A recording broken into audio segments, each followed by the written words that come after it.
how Microsoft is halting its construction of a $3.3 billion data center, explaining digital transformation to your grandma, and Workday versus S4HANA. Those are just a few of the topics we're going to talk about here in episode 205 of Transformation Ground Control. Welcome to Transformation Ground Control. Ground Control. The podcast that covers everything related to digital transformation. This podcast features technology agnostic and international discussions related to digital strategy, software selection, implementation, change management, business process optimization, and everything else you need to know to make your digital transformation project successful. Whether you're embarking on an ERP implementation, supply chain transformation, or any other business or digital transformation, this podcast is for you. Now, here's your host, Eric Kimberling. 5, 4, 3, 2, 1. Ground control to Major. Hello, welcome to Transformation Ground Control, episode number 205. This is the podcast that has everything to do with digital transformation. It's a tech-agnostic view of the world of digital transformation. This is a podcast that comes out every Wednesday. You can find new episodes at transformationgroundcontrol.com. You can also subscribe on your favorite platform, whatever platform you prefer to listen or watch on.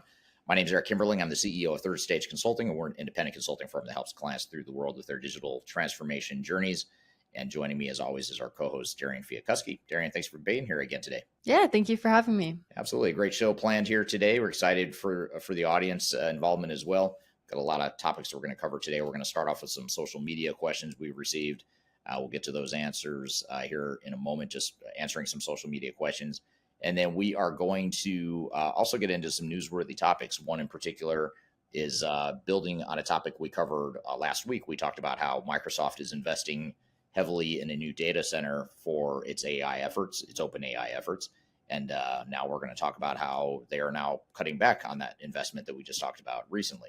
So we'll talk about that here today. And then we're also going to talk about a big collaboration coming between SAP and IBM. And then later in the show, we'll have our first guest, Bret Robinson from Worx Global. He's going to be on the show, and he's going to help me explain digital transformation to our grandmothers.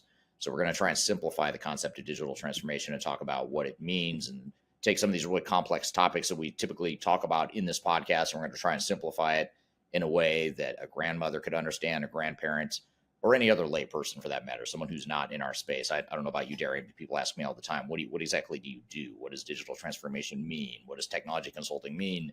And sometimes it can be hard to answer in a real simple way. So that's what we're going to try and do here today.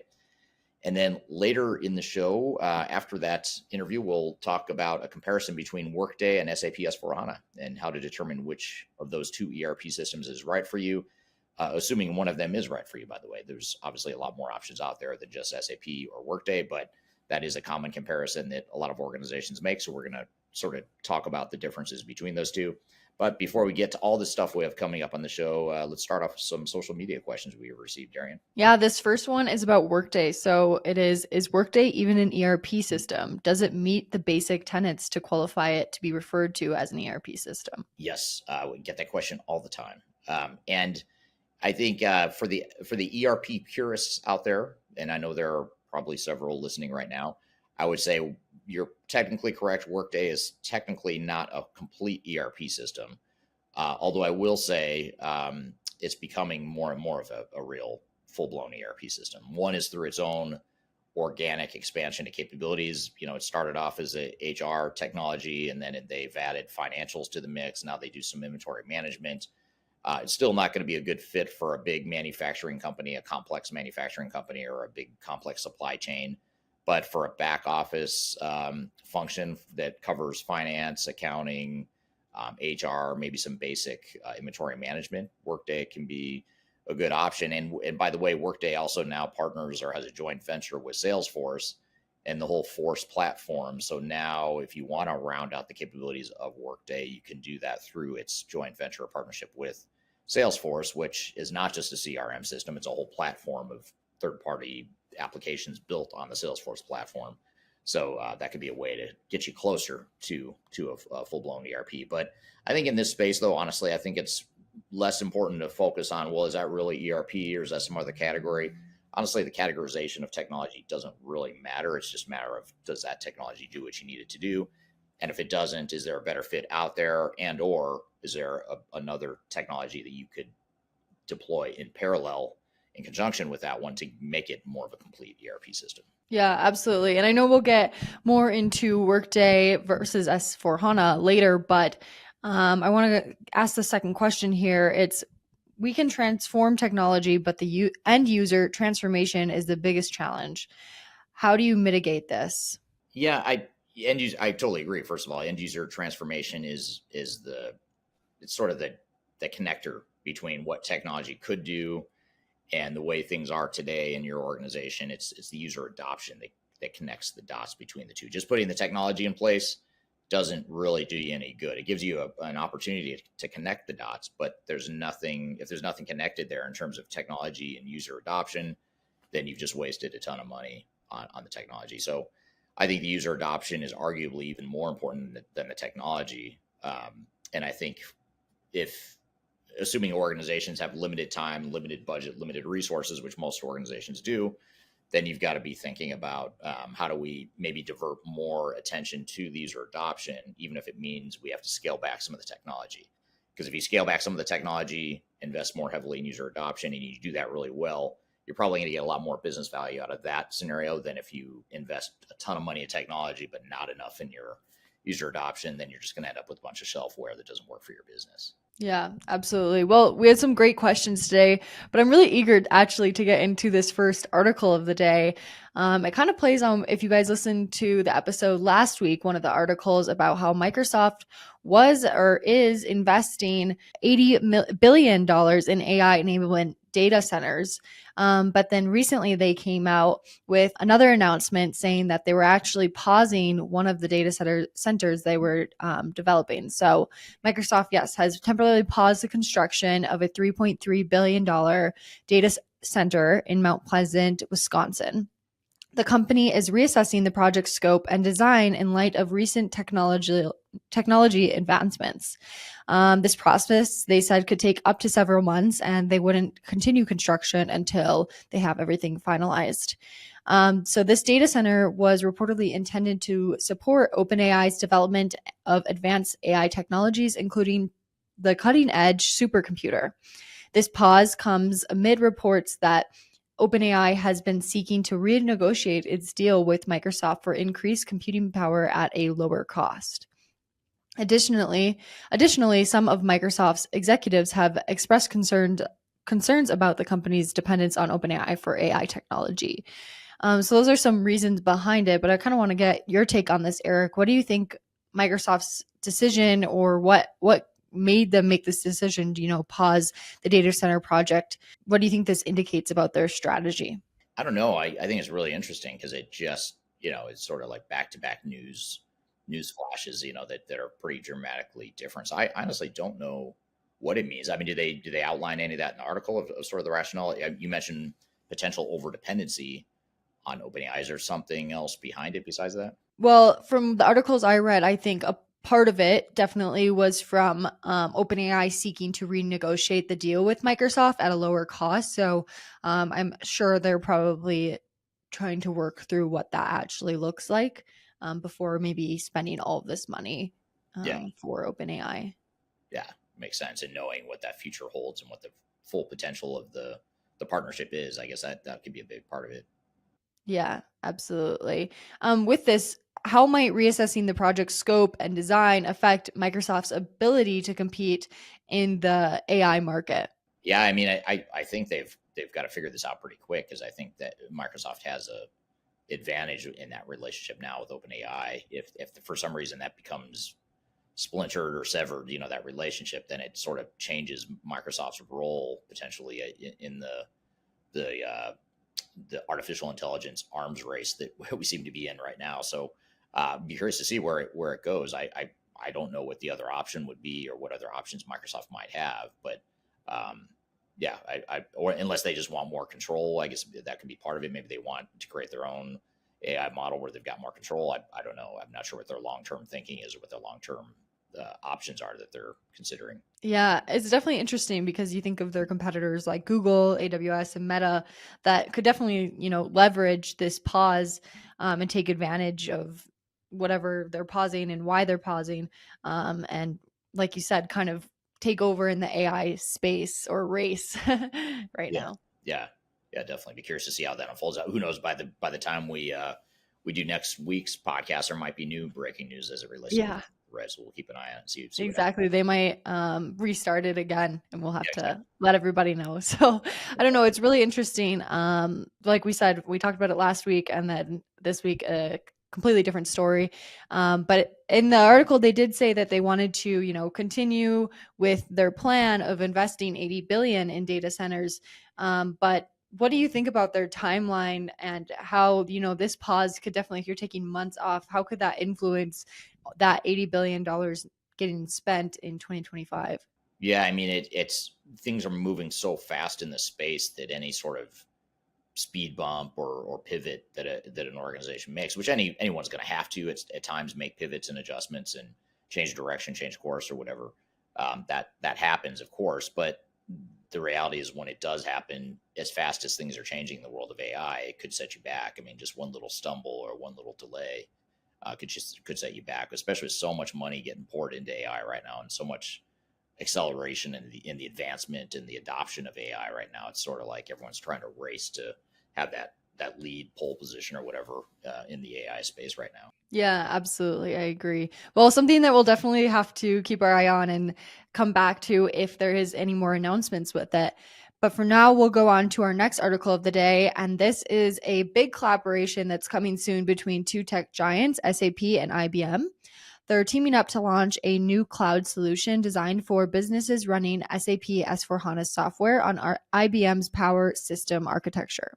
This new offering is expected to roll out in the second quarter of this year. So, what's, I guess, the big deal about this? It's all about making cloud adoption easier for enterprises by combining SAP RISE managed application services with IBM's Power virtual server infrastructure. They're creating a streamlined way for businesses to mitigate their existing SAP, or sorry, not mitigate, for businesses to migrate their existing SAP workloads to the cloud.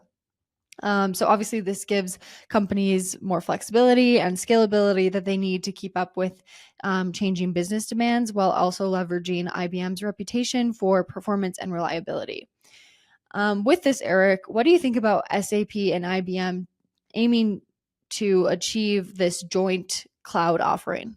I think it makes sense from a couple different perspectives. One is SAP and IBM have historically been pretty close in terms of especially on the services side. IBM has been a big system integrator of SAP products over the years, and so this is a way for them to potentially further or deepen that relationship that they've had over the years.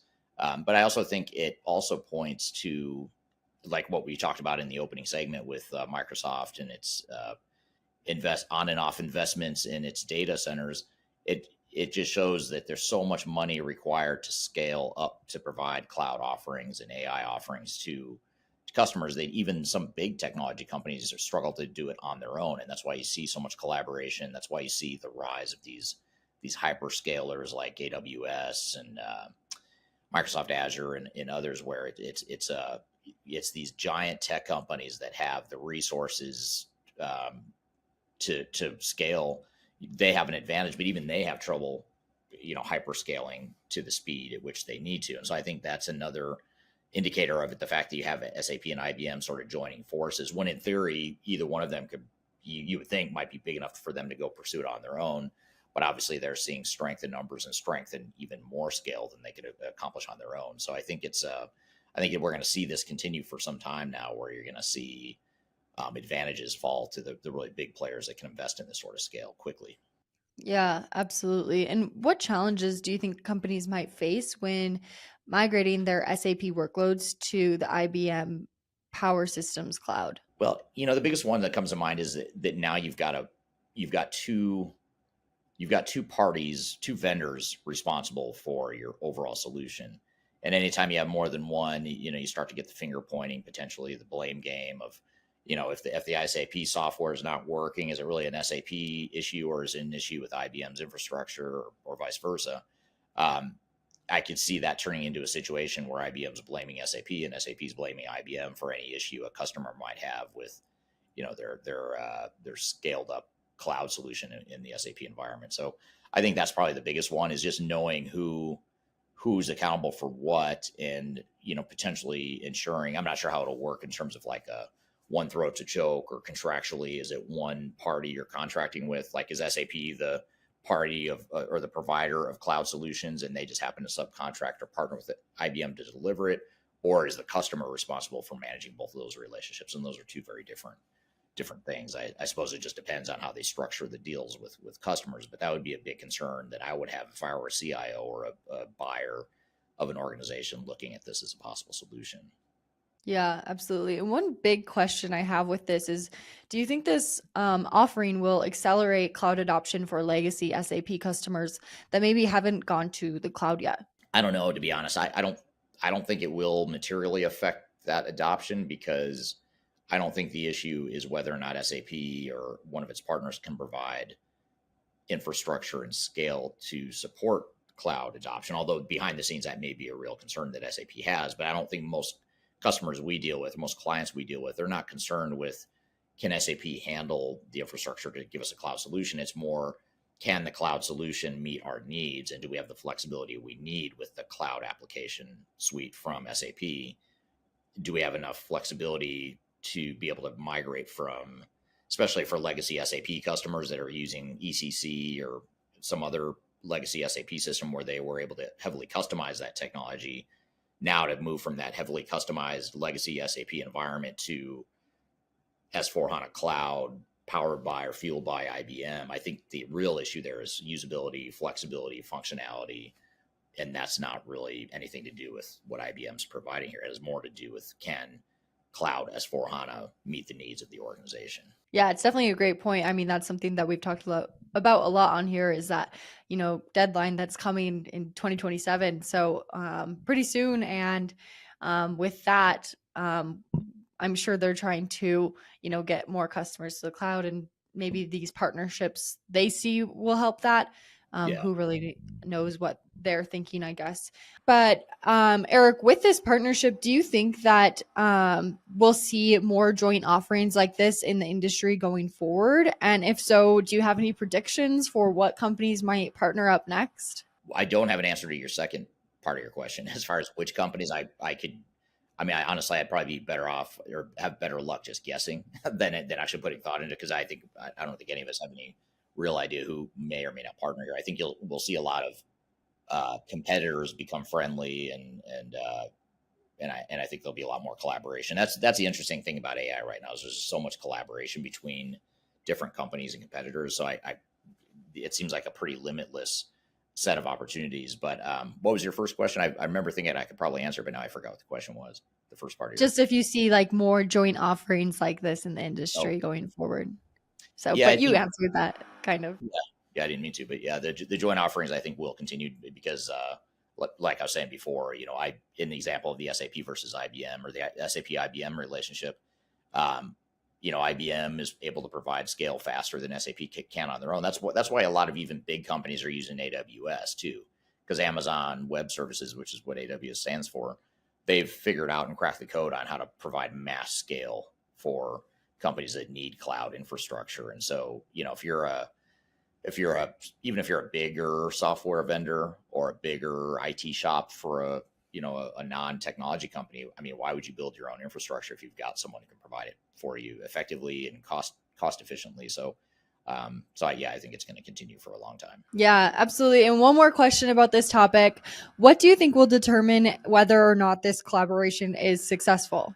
Well, I think actually your question earlier, the answer to your question earlier might be a good indicator, is in terms of, do more customers now feel comfortable moving to SAP Cloud because of the IBM relationship? I don't think it will, but maybe I'm wrong. If I am wrong, then that would be a good indicator that's a good fit. But I think, honestly, the relationship between SAP and IBM probably benefits SAP and IBM more than it benefits customers, or at least the perceived benefit. Because I think IBM is just going to provide more scale and potentially more cost effectiveness than SAP could do on their own. So, which I suppose indirectly would benefit customers as well to some degree, but I just don't think it's going to fuel the adoption of cloud any faster than it was already going to happen. But it certainly could benefit SAP and IBM as well. Yeah, absolutely. Some great points, some great articles this week, but I'm excited to get into this interview today. Yeah. With all the complexities we talk about in this podcast and in other thought leadership we put out, we thought it might be a good idea to just use this episode to really dive into this simplicity or try to simplify, I should say, digital transformations in a way that your grandmother or any other layperson that doesn't understand technology at all, explain it in a way that they can understand. So we're going to try our best to do that. And helping me do that is going to be Bret Robinson from a company called Worx Global. He's going to join me here today in the UK or from the UK. And we're going to talk about how to explain digital transformation to your grandmother. And then later in the show, after the interview and discussion with Bret, we're going to get into our comparison between Workday and SAP S/4HANA, determining which of those two ERP systems is right for you, or whether or not, I guess part of the question is one of these two systems right for you? And if so, which of the two is going to be the best fit? That's what we'll talk about here later today. So if you're going through a software evaluation process and you're considering either SAP and or Workday, you'll definitely want to stick around for that. So be sure to stick around. We'll be right back with more Transformation Ground Control.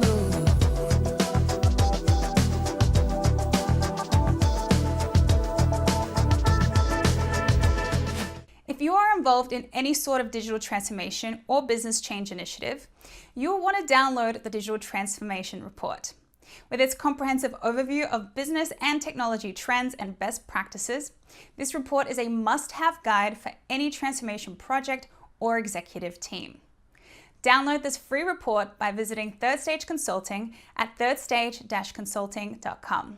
You can also visit our website to learn more about us or download independent reports, videos, and other best practices. Again, visit thirdstage-consulting.com today to learn how you can take your transformation to the third stage of success. Are you looking for ways to promote your product or service to enterprise technology decision makers and influencers throughout the world, like the ones who listen to this podcast? Major Tom Productions creates media, events, and influencer marketing for B2B technology providers. Our productions are exciting, educational, disruptive, and effective. Most importantly, they create results. Our content is unlike any other in this industry, engaging, influential, and trusted by technology buyers and influencers throughout the world. Each month, our productions reach hundreds of thousands of targeted buyers and decision makers who trust and engage with our honest and tech-agnostic content. With long-tail viral results and engagement with our content, Major Tom Productions provides a way to reach your target market and create awareness, calls to action, and a connection with potential customers. So collaborate with us today. Learn how we can feature your product or service on podcasts such as Transformation Ground Control, Journey to S/4HANA, and Journey to Dynamics 365. We can also feature your brand on our YouTube channel called Digital Transformation with Eric Kimberling, which boasts over 100,000 subscribers and over 2 million video views per year. You can also participate in our in-person events, including our Digital Stratosphere Conference. Contact us today to learn more. We can tailor a marketing campaign that works for you. We look forward to helping more people learn more about and become engaged with your brand.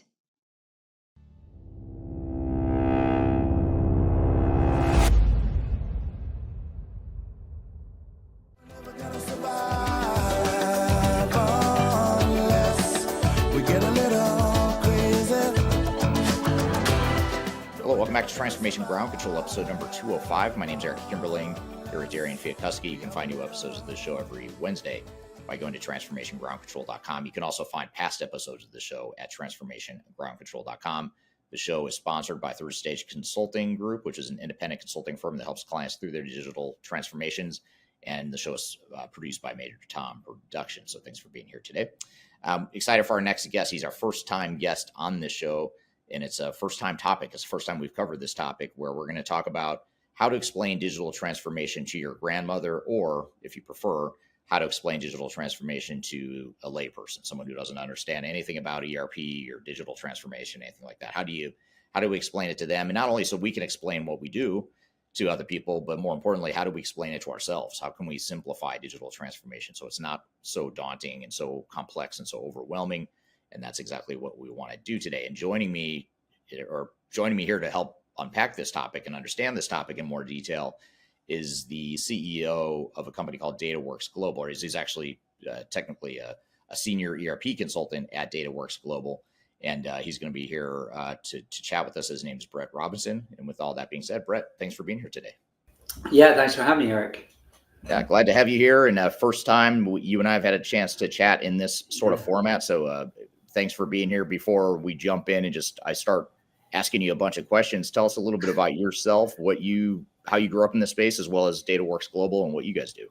Sure. Yeah, sure. So, Bret Robinson, I was in the United States Air Force back in the 80s, and I was an aircraft engineer, always testing, always dealing with, all the schematics and things of an aircraft. They started going digital, so they asked me to do a lot of the data aspects of that and the collection, only because I dislocated my knee playing softball and I had nothing else to do and couldn't go on the flight line. So, they ripped my PRP from me and said, "You're office space for 8 weeks." So and then just kind of got into testing more and more, and nothing's complex as an F-15 Strike Eagle, and just started moving into that. And then just so by chance I started on an ERP project back in 2003, and of course the first thing is they said, well, we don't really have any data. Right, where do I get that from? So just started going out, finding my own data. And then I found that was literally my chalice. Every single contract and job I ever went to was from then on out was data. And it was almost like it was calling me to sort out data. And hence now, people always sort of talk to me. I mean, I have my company Worx Global, and, we go in and we sort out people's data. We make it simple. We make it painless as possible. And, I think we do, pretty good job with that. And, we can migrate from anything to anything. It's all about the data really. And it's all about the quality of that and how you get to it and get the best data. And that's why we're here today, I think. Yeah, absolutely. And data certainly is a key part of any digital transformation. We'll dive more into that as well. I think you sort of answered this, but I'll ask it again anyway, just to dig in a little bit. But how did you end up? What made you decide, or did you decide to be in the space, or did you sort of stumble into it earlier in your post-military career?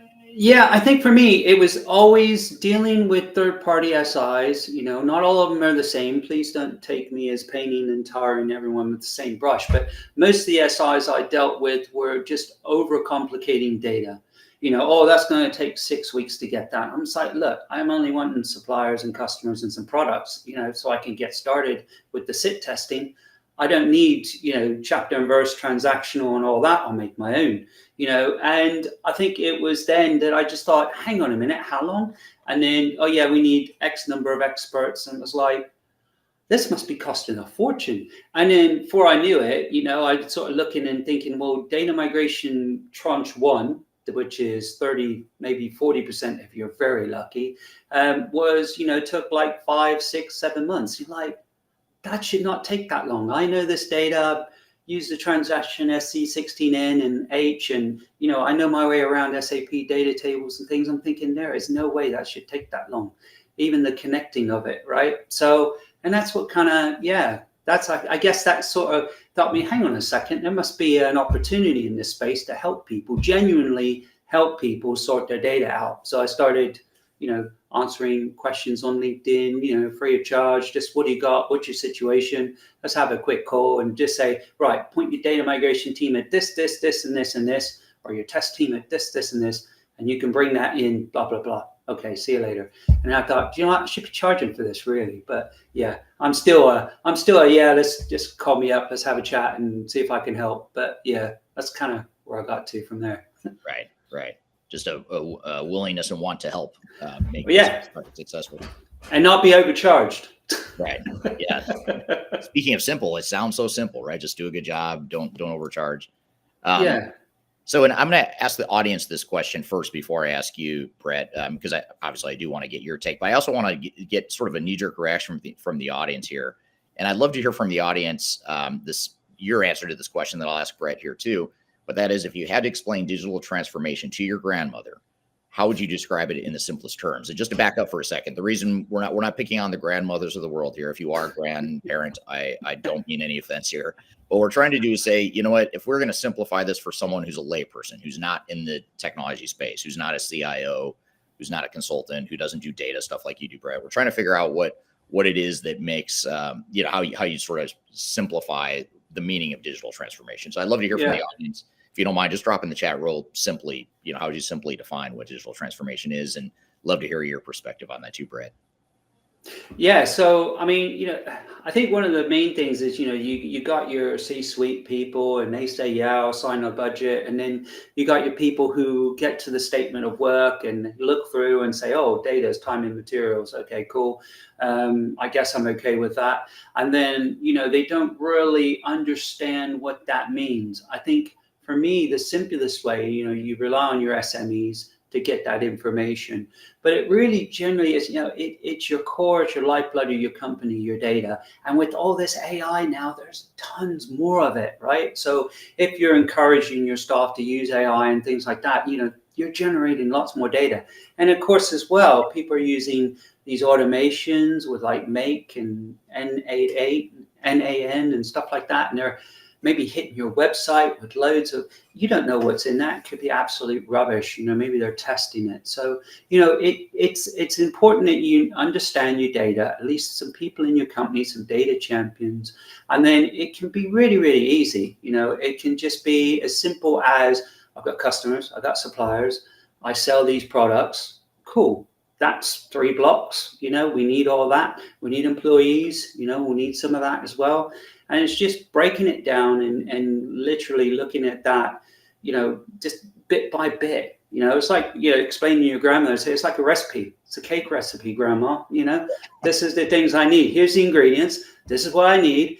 I need to make this out of it, which is going from old system to new system. And this is how I do it. So you can literally apply that analogy, in high level, as you said, Eric, not this table connects to this cable by a primary, foreign key and blah, blah, blah. Right. So, but yeah, it's literally just keeping it very, very simple. But, you got to know, your data to a point. You got to be able to answer questions. So if I asked you, out of these employees, which, out of these jobs, different job positions, which ones are you taking over? Oh, we don't use those anymore. Because don't forget as well, no one deletes anything in ERP. So you've got stuff in there when you started. I could tell you where all your data migrations were. I could tell you when you bought a new company and brought new systems in. I could tell you all that by just looking at a couple of tables in your database. Right. There you go. Interesting that you say recipe because, I love that analogy. I guess I never really thought of this, but, and that's why I'm so glad we're having this conversation, which, by the way, I stole this idea from some of your thought leadership. You made a comment in passing about how to explain digital transformation to your grandmother. And that's how this idea to cover this topic. But the beauty, even for you and I, people that do this every day, sometimes I think we complicate things ourselves, because we get caught up in all the details and you start getting into all the technicalities. But if you think of it as a recipe, when we go look at a recipe, usually you're not going to challenge the recipe. You might over time learn to tweak it and sort of create your own little spin on the recipe, but generally you're starting with something that you're working from. But we don't do that in digital transformations. We'll do it if we're going to make dinner at home tonight, but we don't do that when we're spending millions of dollars and years of pain and heartache on an implementation. We don't stop to think, well, what's the right recipe? So I'm curious if we didn't plan on covering this topic, and I'd be curious to hear it from the audience too. But if we're to simplify digital transformation into the people, process, technology components, a lot of people will sort of break it down into 3 things. There's people, there's process, there's technology, and that is digital transformation. What would the percent mix be? If you were creating your recipe for successful digital transformation, how would you allocate the percentages of the focus on people, process, technology? Yeah, I think for me, people for the phase 0 and the scoping element, I would encourage anyone to have your own little company get together where you discuss that. I think the people is the hugest probably amount to start with. You need to understand, you need to all be on board, you need to be all for this to push forward. Anyone that's given any ambiguities or any pushback needs to be answered and brought along, because they will be important at some stage. So people, phase zero, people huge. And I think then it's about, okay, what do we know that's broken? What do we know that's wrong? Is your finance team taking 1 to 3 weeks to sort out the month end for the previous month? If they are, your master data is a little bit in a state. So you need to bring your master data in, because they're going back and correcting the transactional that the master data has supplied, right? And that could be master data, it could be config data as well. So there's little elements of that, right? So you need to, I think people first, and then, your processes, what you want to change, what you want to fix. And then of course the technology, and then these things will morph into, it's more technology. And, once you get the processes developed and less process, and still people will always be at least second, on all that. You need the people, you need to keep it moving forward, right? Yeah. But yet, I agree with what you said, by the way. Most of the focus should be on people and then process and technology. But I'd say it's probably the inverse of that is the way most companies run the projects. They'll do a majority of the focus on technology, and then whatever time you have left, you might focus on some people and process behind it. So why do you think that is? I mean, you and I agree, and I'm going to come to an audience comment here in a second too, that is sort of validating what you and I are saying. But why, if you and I are saying this and others might agree, why do teams have trouble seeing that recipe? I think because it's because that you don't have the vision of the technology. You can't see it where it is in your situation or in your workplace. You can't envision that. So it's an unknown for you. It's a worrying factor. Oh my God, will it work? Will it fit? Is it going to work? I don't know. Let's go and look at the technology. Go and do, 10 demos of different ERP applications. And by the end of it, you might have a meeting and say, what did you learn from this, this, and this? Oh, really? They just all kind of blended in at once, right? So they all came together, so I can't really distinguish. So I think that's the main thing, is the unknown. I think if you're going to venture out on this, you need to hire someone like myself or Eric, someone more experienced, third stage or something, just to sort of, I know some people at Dragon as well, Paul Byrne and those guys, you just sort of look and say, right, what's best for me? Here's my situation. This is what I do. Even if you got to pay for a consultant for a couple of days just to come in and say, right, I think you should look at these 2 bits of technology. These, I think, is going to suit your needs, right? Just take the whole worry out of it, please. Stop agonizing over this, because it really isn't that difficult. Most of us professionals can look at your business, sit there and think, right, how much data you produce? Right, okay, how much are your sales? Okay, I reckon you're going to need this, and maybe in the cloud, or maybe a hybrid, whichever, depending on what department you're from, whether you're government or you're just a manufacturer, depends, right? But yeah, they could tell you that and say, okay, what's your budget? Okay, right, yeah, I wouldn't go that, I'd go this. So it's that, really. Get somebody in that really knows the tech, right? Save yourself. Do what you do best. Make stuff. Exactly. Yeah, sounds so simple. So right. Want to say hello to a couple audience comments here, or to a couple audience members here. Alcinda's joining from Johannesburg, South Africa. Thanks for being here today, Alcinda. We have someone joining from Ethiopia, so thank you for being here. Curious to hear where others are joining from as well. When I asked the definition of what digital transformation is in its simplest terms, Jay Holt on YouTube said, looking holistically at your IT department, defining a roadmap for today, tomorrow, and your future. So that's a good way to look at it, sort of focusing on that future state and figuring out how technology is gonna help you get there. And then this is from Alcinda again on LinkedIn. Alcinda says 50% focus on people, 20% on process, 30% on technology. And that's similar to what you were saying, although the process and technology part, you could argue maybe that should be flipped. But I think they're directionally, without getting too caught up in slicing hairs. That sounds pretty similar to what you're saying, Bret. Yeah, it depends on the stage, and I agree with that. That would flip once you got past the the requirements, and you're pretty solid on what you're going. And your IT department says, right, no more changes, sort of thing. So yeah, and that would flip definitely. Yeah. But yeah, I think as well, you need to include the business, because what we always do in this is it's IT led, right?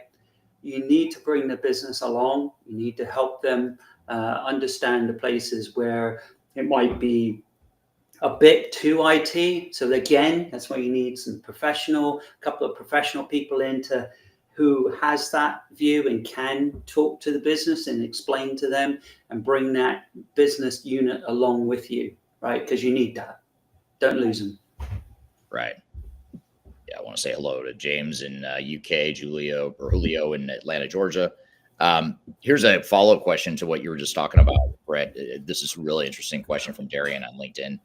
Darian says, how do you strike the right balance between following the recipe and making customizations or alterations to fit your organization's needs? So how do you, what's the right balance between following a recipe versus sort of tweaking it to fit who you are as an organization or who you're trying to become? Sure. Yeah. I mean, back in the early ECC days in the 80s, everybody thought, right, we've got an ABAP. We need 5 ABAP developers. We need to customize everything. But now with the technology and like with HANA, S4 HANA and some of the Oracle Fusion stuff and all that, it's come along so far. A lot of things now that we were tweaking with ABAP or we were creating some custom code for is now more or less just an option in the config, right?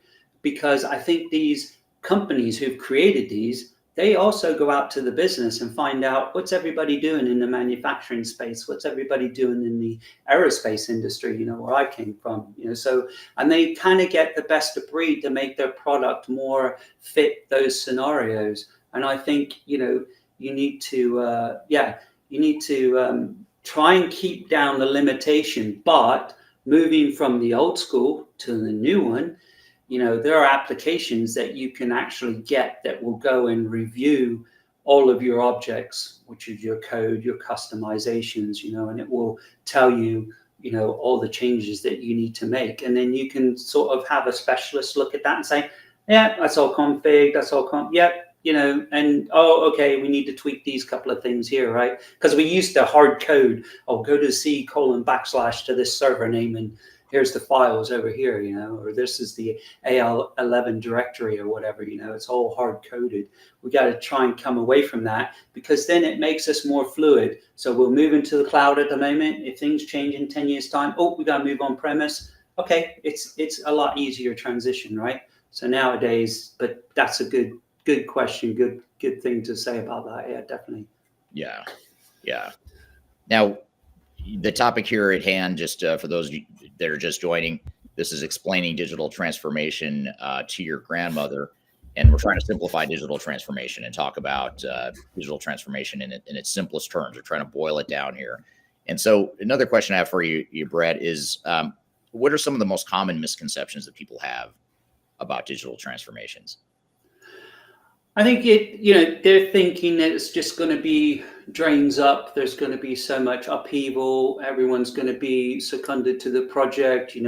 How I think a common one is my SMEs have got to do a J job. Should I replace them on the project, or should I replace them in the workplace? How should I do that? I think with any firm on that particular instance, you need to probably look at getting some other people in the department to help out with their daily duties while they help out with the business. Because the one thing you always got to focus on is your SME is probably one of the most key people in the whole transformation process.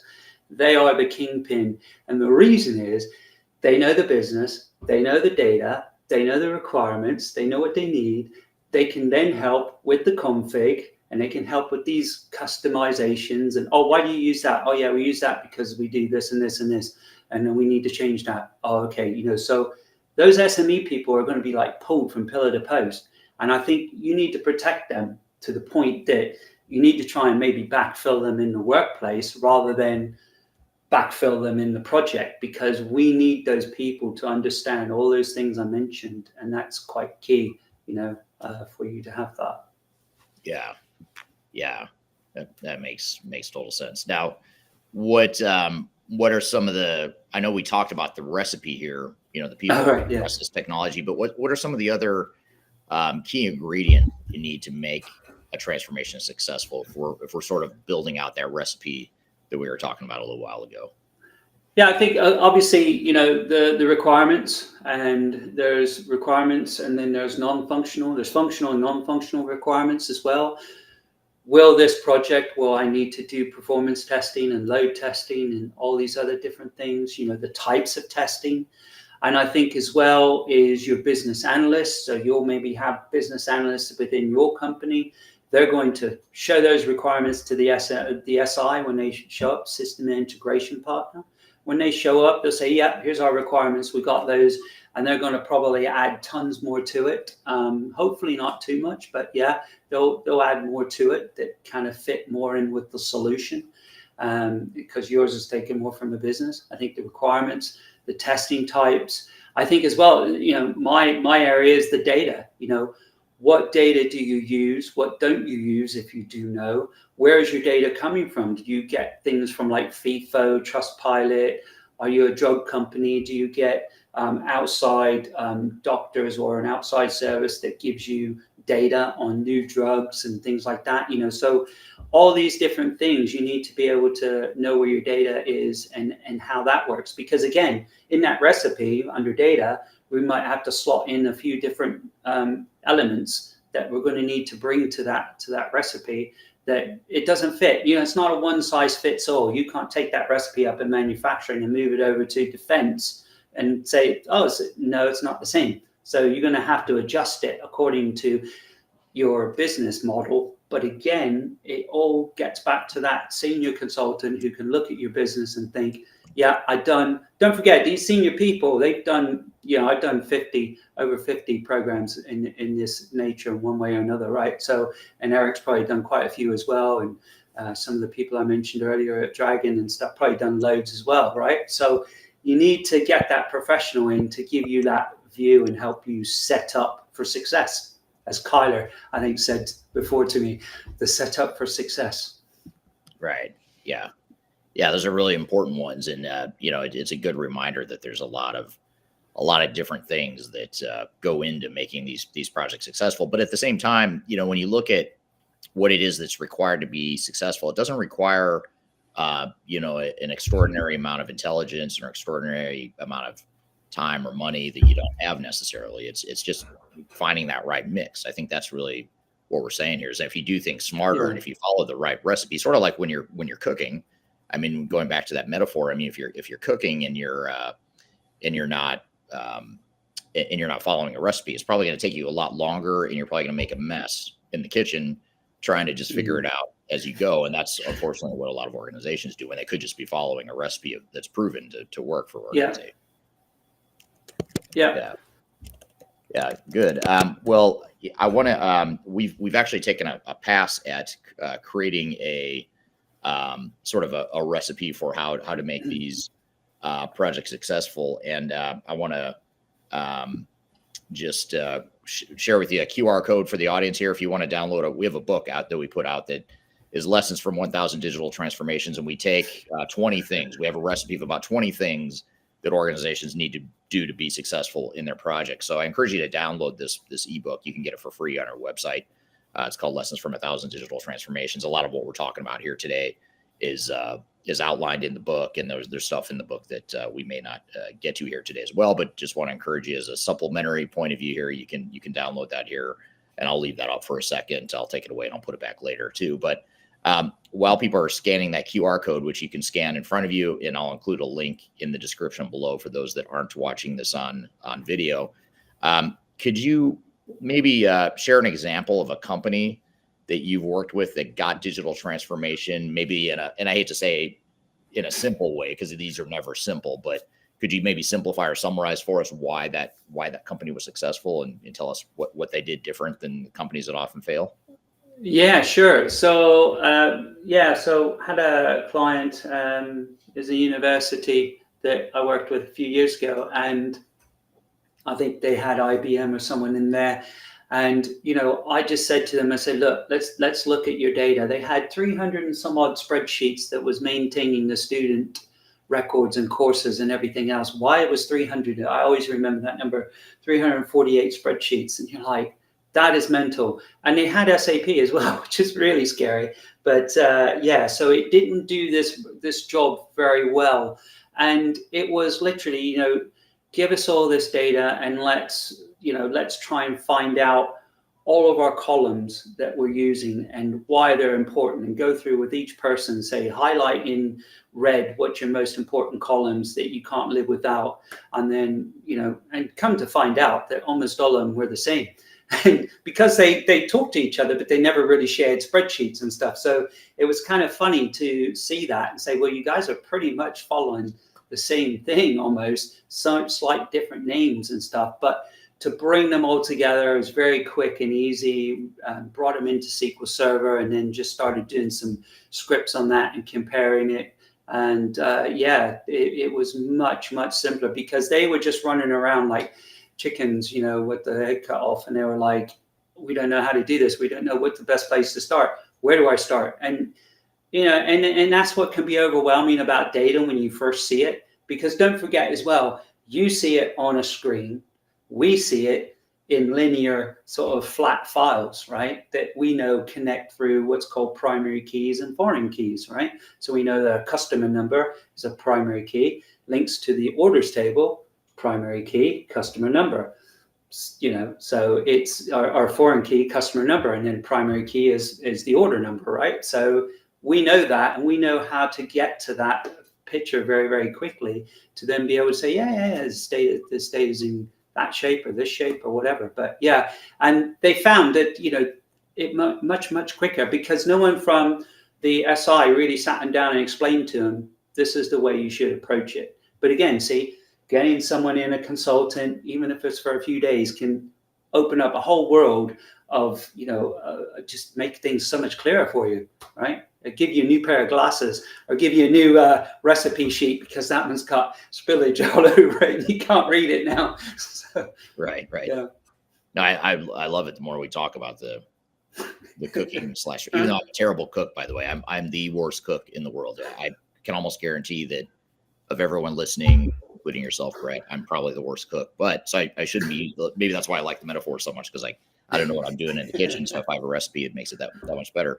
But I think it's true. I mean, you think about too, the time it takes to prepare, the time you take to prepare. When you've got the recipe, what you need to go to the store and buy. What equipment you need in the kitchen, that sort of thing. And what I think a lot of organizations do though is they, continuing with this metaphor, that they bring in the cooks or the chefs before they even have considered what the recipe is or what it is they're going to make or what ingredients they need. And then the cooks and chefs are billing by the hour. In this case, the software vendors are billing by the hour while you're trying to figure out, what raw materials do I need? What do I need to do? Where's the equipment? How do I bring everything I need into the kitchen? Where I think a lot of organizations fall flat.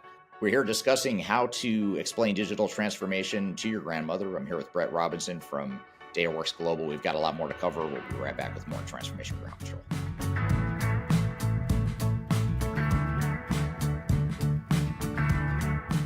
My name is Eric Kimberling, and I'm the CEO and founder of Third Stage Consulting. Before we dive too far into today's content, I want to invite you to learn a little bit more about Third Stage Consulting, who we are and what we do. I've included a link to a video right here that describes Third Stage in a bit more detail. It talks about our story, our history, our philosophy, our clients, our service offerings, and that sort of thing. But in general, what Third Stage Consulting does is we're an independent and tech-agnostic consulting provider. We help clients through their entire digital transformation life cycles, beginning with digital strategy, software evaluation and selection, all the way through and including implementation planning, implementation readiness, and the actual implementation itself. We're technology agnostic, so we only represent our clients' best interests. We do not represent software vendors. But having said that, we work very closely with software vendors, all the leading players that you can imagine we've worked with, both in helping clients evaluate and select them, but also in helping clients implement those solutions as well. So we have a very broad, objective, agnostic view of the market that is meant to really represent your interest as you go through your digital transformation. I also encourage you to scan this QR code right here to get access to our resource center. This resource center has a ton of information, a ton of ebooks that are free. You have access to top 10 software rankings, playbooks for how to make your project more successful, guides to change management, YouTube videos, all kinds of stuff that are going to help you through your digital transformation. So I encourage you to scan this QR code to get access to those resources. And please feel free to reach out to me directly to brainstorm ideas about your project. Even if it's just informally, you want to bounce around some ideas and get some informal advice, I'd be happy to spend some time with you. So feel free to reach out to me. I've included my contact information below. You can also find it in the description field of this video as well. The last thing you want to have happen is for your digital transformation to end up in court. I've been doing this for 20 years and I have seen everything. My name is Marcus Harris. I'm a software and technology attorney focusing my practice on drafting and negotiating software-related contracts and litigating software disputes across the country. Feel free to reach out to us at taftlaw.com. We'd love to talk to you about the litigation process and what you can expect.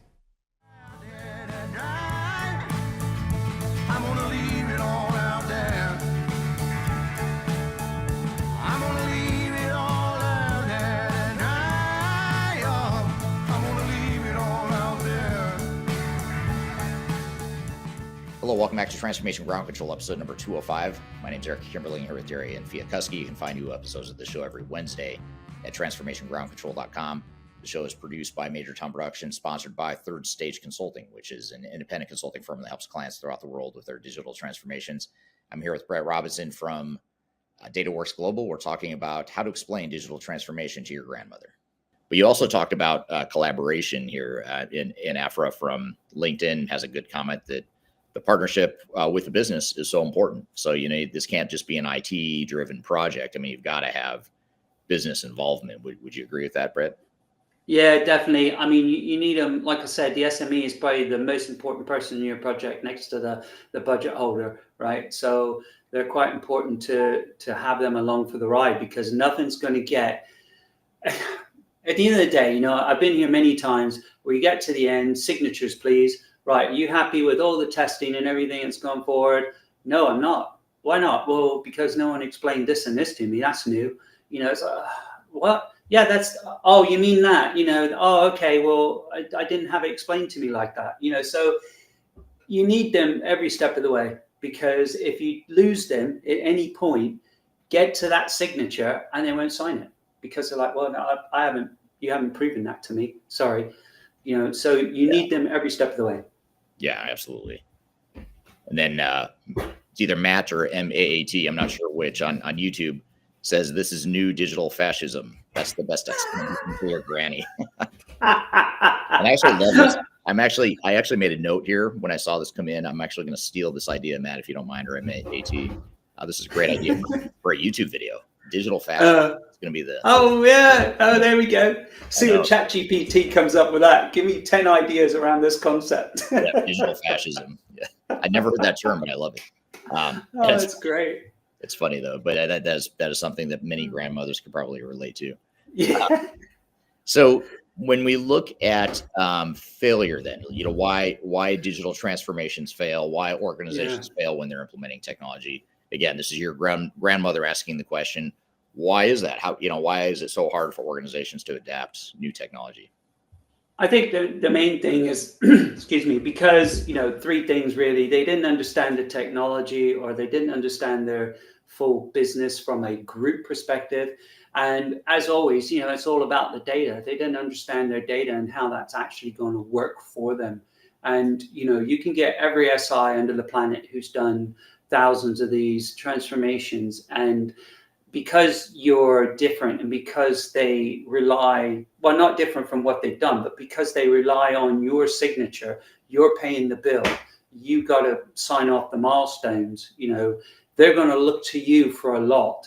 And having your own team that you select of professional, whether that be contractors or business people, will really stand you in good stead, because then at least you can face off against that and say, well, okay, let my expert answer that. Oh, no, it's this and this and this. I've done that many times. A lot of SIs probably won't hire me because I'm always for the customer. And I'm always saying, right, you got to do that because it says so in the statement of work. It's like, where did you get that from? And it's very, that's very key. Yeah, exactly. What about, here's a question from Darian on LinkedIn. What advice would you give to managers about balancing day-to-day operations with the demands of a digital transformation project? Because just to back up for a second to set the context, I mean, in fact, I was just meeting before we came live here on this interview. I was meeting with a potential client where I'm traveling here this week, and that was one of the concerns they had. Is like we have a business to run, we've got our day-to-day operations, and at the same time now we're just adding this big project to the workload of our team. How do you advise in a simple way how to best balance that? And why is it so important to have that right mix of internal resources?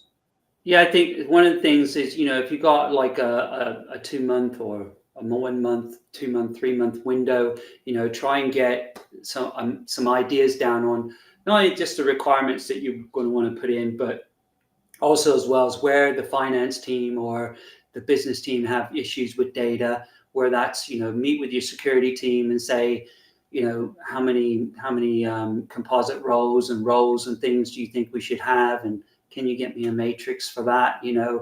Try and do enough to where they can just work on it a little bit. So maybe have a weekly catch up, just to say, where are you getting on with your tasks that you have to do for the security model, for instance, which is your roles and your access levels and things like that. And, just kind of pull that together, and data as well is list out the elements. I think the more you preempt, and if you get some juniors in, or you get some people in the team that you can divvy up those key people's responsibilities, that will stand you in good stead. Because like I said to you, the SMEs will be pulled from pillar to post, and you really need that. And again, bring in a core consultant team, like maybe, 3 or 4 people, one as the program manager, and then get somebody on testing, someone on data, and someone on requirements. So it can help the business understand, and also as well as help backfill to help them out, because like I said, they would have done this many times before. And once they know your direction and where you're going and what you've got already, if you have any older requirements or things like that, or you've got a wish list, they can help bring that to life. So that's quite key. Like I said, it's a little bit of money spent up front, but you know what? It will pay loads of dividends in the end, and you will get less change requests, less problems with data migration, less problems with testing and all those things. If you just get those key people, and testing has to be at the beginning as well, because that's so ideal and so important to bring that in. So just got an idea, the whole scope, and they can start working out scenarios, and maybe even start working on some automation, start getting that ready, right? So they can front load customers, orders, all those sorts of things. So there's a bit clearer way of thinking. I think those sort of things will help out with immensely. Yeah, absolutely. I agree. And what about, sorry, I just lost my question that I had ready to ask you. Speaking of, you were talking about that time to, investing in time that's going to save you time and money later. What about when we talk about the planning process, the upfront planning for a project? Why is that so important, and how does that impact a digital transformation, the upfront planning piece?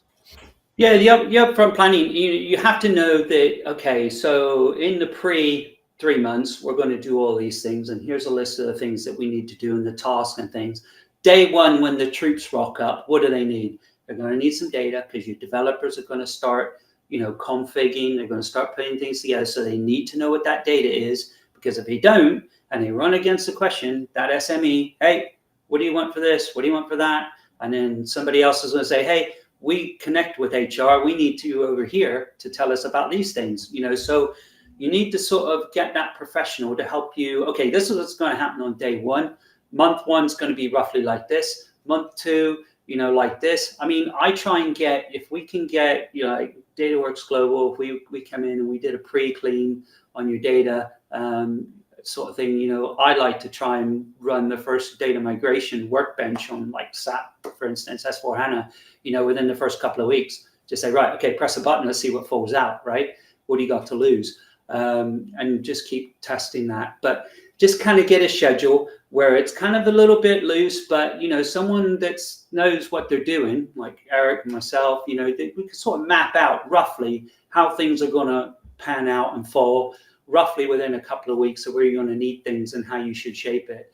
So, and that's key to get that plan in a skeleton sort of format, because your SI is going to try and rock it, maybe push back. If you can apply the statement of work to that plan, that helps. So then you can kind of sort of gauge for your PID, project initiation document, or just how are you going to approach this, Mr. Businessman? If I choose this SI, what's your approach and how do you work? And they might be able to give you some stuff that would help fit over top of that plan.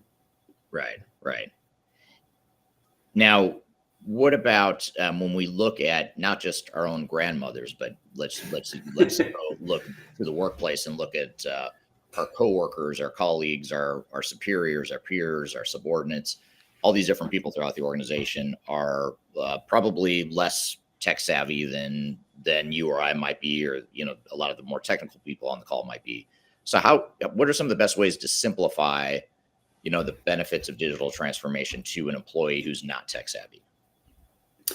I always use the analogy. Okay, so like I did at the beginning, when your finance team takes 2-3 weeks to sort out month end, very painful, very time consuming, and then week 4 they're back on the finance stuff, right? So you can't ever get their time. It's really, really difficult. And and I always say that find the pain points. Where you're experiencing these type of pains, and you kind of give them to them, because you can almost guess, right? Well, it comes from experience. It's not really guessing, but you can kind of bring to them to the fore. You're probably experiencing this, yeah, doing that. And what about this? Yeah, always doing that. And what about your security model? Oh God, it's so hard to get the right mix of credentials and access set up, and and what about it? Oh yeah, they always run the wrong report. That's what's always getting us. They always run the wrong one. Well, take it out, right? So don't let them run that anymore. Oh yeah, but if we do that, then so and so who still uses it, but they only get this bit of information from it, still will probably use it, right? So it's the old adage that I always experience, like, well, just switch it off and see who screams. So it's like you switch it off, it's like, oh, so-and-so halfway across the world still uses that report, right? So yeah, you get a lot of that, but yeah, that's a great point. Now, what about the benefits of digital transformation then? So if we're focusing on what it can do, for people that are resisting change, let's just say we're dealing with employees in our organization. They're not on board with the change. They don't want to change. As imperfect as the old legacy systems and processes might be, people are comfortable with that, for better or for worse, and it sometimes is hard for them to change. So how do you simplify the why? Why should we go through a digital transformation, or why should I support the digital transformation? Yeah, do you know what I get a lot, Eric? I get a lot of people saying, I think this is going to replace my job. So why should I participate in this? I say, hey, no, that's no problem. Look, I can help you find the area where you might be able to get another job in the same company, but we'll just sidestep you, So, and that's the hard one, is trying to replace someone, right? They think the software is going to replace them. It's like again, back to the finance. You're taking 2 to 3 weeks to do the previous month end, you probably got an extra 3-4 bods in your team. Of course, if you're no longer having to do that, if we take that away from you, what's these 3 or 4 people going to, well, we'll probably make them redundant. Okay, well, and then you got to try and reuse them, somewhere else in the business. But I think it's taking away the pain. Look, this will answer that. This will take this away. And I think that's what a lot of SIs do, is they get into the sales room because they're dealing with the salesy people, in the sense that we have to sell to this person. So they're showing you all the whizzy reports. They're showing you all the great things about it, how you can access it via your mobile and, halfway across the world. And you don't need to do this anymore, because that will run it for you into BI or Snowflake or whatever application you're using, right? So it's kind of like that. But I think for the intermediate managers, how am I going to cope with this? What do I need to know? What do I need to do? And I think if you're training, the people you bring on for the training, if they're worth anything, and I always encourage people when I show up on site, so, have you checked out the SAP, help.sap.com? Have you checked that out? There's tons of information on there. Have you checked out SAP, where they've got tons of videos and courses for free, and all this different information that, might at least give you some insights, right? So I don't try and reinvent the wheel. I try and use what's already there. And, I've got a lot of resources in that as well that I always call on. There's loads of people on LinkedIn saying, oh, here's how you run the SD process, or this is how the sales process, or this is how you run the Dunning run in finance, and they've done a guide, right? And you can take that into chat to like Notebook ALM and say, make me a step guide for this on 1-page A4 so I can give to my team, and boom, there it is. So you're using AI and bringing all that into it and helping do the same thing, helping your colleagues out as well. So yeah, I think that's the main secret, Eric, is when someone's got passion for what they're doing, like you, me, and others as well, we've got the passion. It kind of infuses people. Like, yeah, I'm on board with these people. They know what they're talking about. Okay, cool. It's not so scary, right? Cool. And some will sit back and say, okay, I'm going to watch you guys. Yeah, you're very, you pull people in, you're leading us away, and okay, but I'm just going to watch the back door and just make sure no one's trying to sneak anything in on us, So, and you'll get those people. You can't please everyone, right? So you just have to, keep positive, keep speaking to them positively, draw them in, bring them in as much as you can. And once they start putting their hand up and being part of it, hey, problem solved, right? Yeah. Now, what about culture? Every organization has a unique culture, a different culture, and it may sound like it has nothing to do with digital transformation, but it does.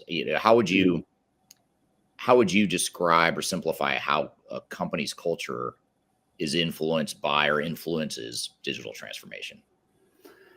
Yeah, I think as well, it's how you do, because I notice things about universities are really laid back and yeah, man, whatever, and yeah, it happens over here. You go see that person and I'll get to it. And I find as well, they're the most strictest of jobs. Look, don't talk to me unless you've gone through that person first. And, you gotta just, again, it helps having a really good team who's got very positive attitude and, and you can read the room and say, right, okay, this is not going to work. I can't be too heavy with these people, but these people over here, I can just, look, we need this, you just got to be able to fit around everyone, right? You're not going to please everyone, so don't freak out, but, you are going to have to try and bring them online. And I find one-on-ones, what do you find about this that's upsetting you? What do you find? Sometimes you're a bit of not just a consultant on ERP, you're also consulting with, personal feelings, like you mentioned, Eric, with the previous question. You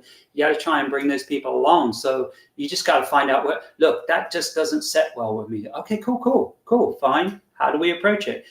Keep it open door, keep the comm lines open, and just keep, pushing it forward, but where to push hard and where to push softly, and how to appease everyone. And unfortunately, that's where, or fortunately, that's where you get people like like professional consultants that can come in and help you. Don't necessarily have to be a SAP or Oracle. Those can be quite expensive, but someone who's done plenty of them and who's got the right people skills can help bring the team together and can fit various different cultures, like offshore models, onshore, disparate teams, all that sort of thing.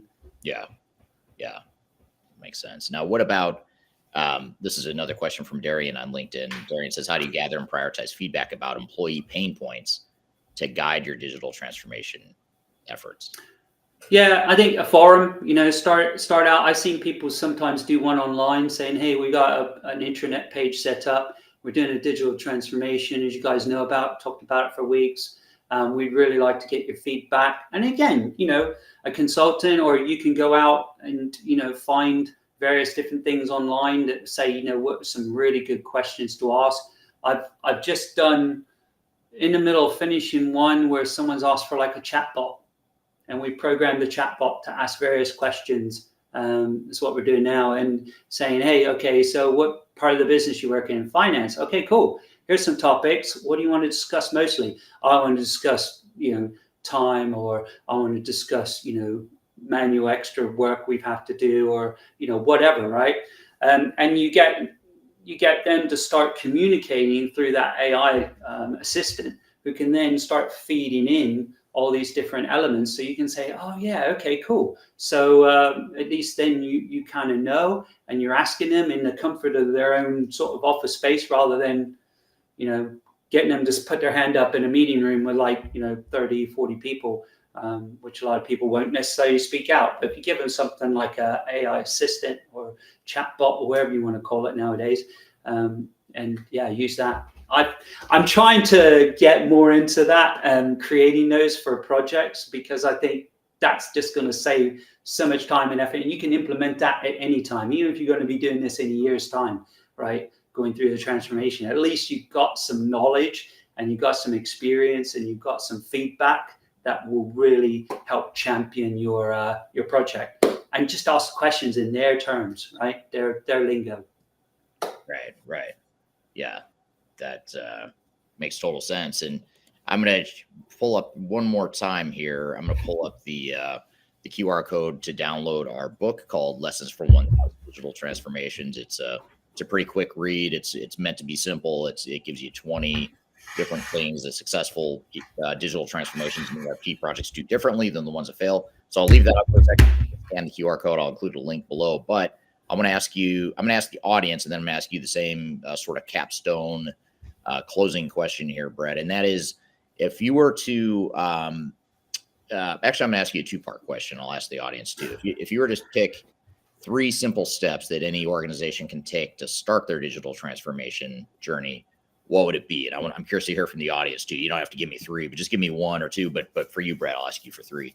The audience too. But what are the 3 things that a company could do to simplistically get started in a way that makes sense? I think the main thing is get on top of your data. Know what your data is doing, because your data is going to feed everything. Okay, your data is going to feed your requirements. It's going to feed your config. It's going to feed, your business processes. So why does that data get like that? Oh, that's because the process is messed up. Can we make that a required field? Okay, it's a process, but now you want it a required field. Excuse me. So that's a config.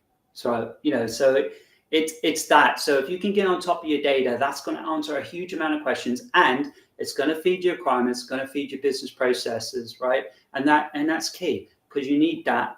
And I think that's probably the main one. And again, your business processes, your requirements, because what happens in the program 3 months in, 3-4 months in, all of a sudden, hang on a minute, this is not working. This data is not working.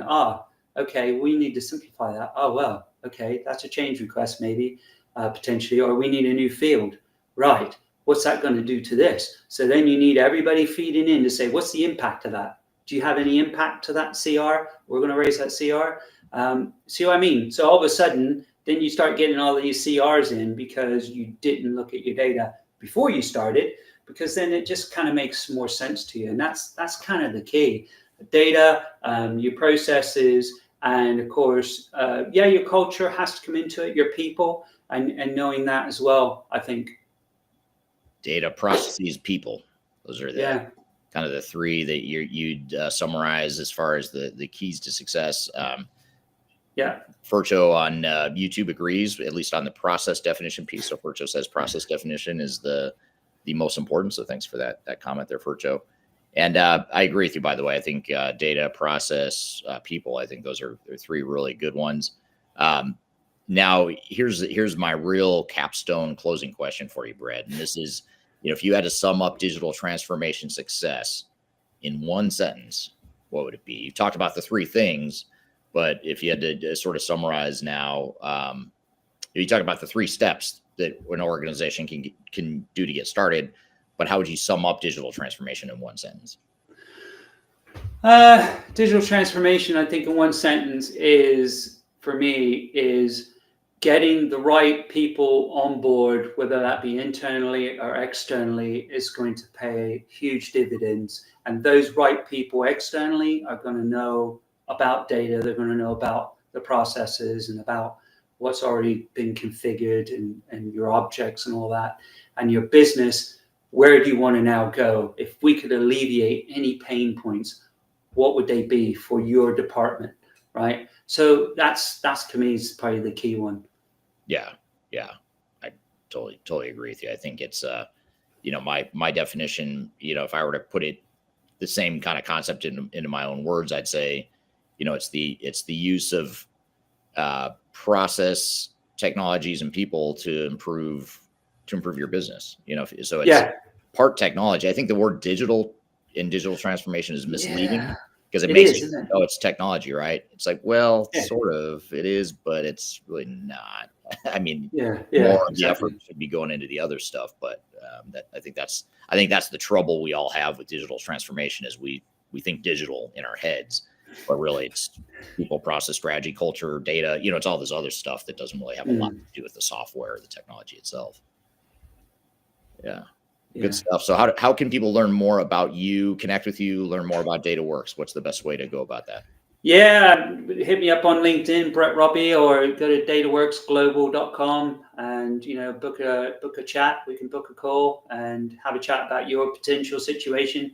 I think as well, even if you started down the transformation road, how do you pull it back in? Because what I've experienced on many transformations is the data is taking ages and it's holding everybody up. How can we accelerate that? What can we do? What tools can we use? Try and steer clear. I've just had some nightmares recently with SDS, SAP Data Services. Oh my goodness.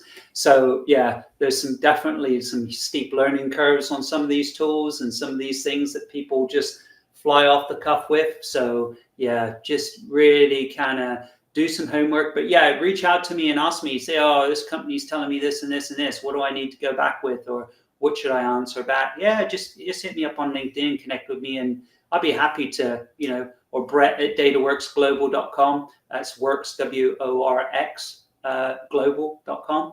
Just give me an email and I'll be happy to, help you out. Yeah, whatever you need. As long as it doesn't take me a week, something to do. Because you two have a real job. Oh, yeah. You do as well. But yeah, exactly, right. But good. And right before I let you go and thank the audience here, I want to get to one last audience point because I think this is really a good closing statement here. This is from Fercho again. Fercho's on a roll on YouTube. It is. Comments in a row here. But Fercho says the definition of digital transformation that this person chooses to use is reshaping the business model to solve a problem with the use of technology, which I kind of like that because it's a business. You're focused on the business model. You're focused on technology as an enabler. And within the business model, obviously that includes your operations, your processes, your data, your people, a lot of other pieces. But I think it's a good, interesting summary. So thanks for that comment, Fercho. All right. Thanks, Bret. That was a great conversation. And I think we've done our best here to try and simplify digital transformation, although I'll admit I do have trouble sometimes not getting hung up in the weeds in the details of some of this stuff. But we're going to take a quick break. When we come back, we're going to debrief some of the conversation here and cover a couple of follow-up items. And then later, after that discussion, we're going to dive into the comparison between SAP and Workday. So be sure to stick around for that. First, we're going to take a quick break. Don't go anywhere. We'll be right back with more Transformation Ground Control.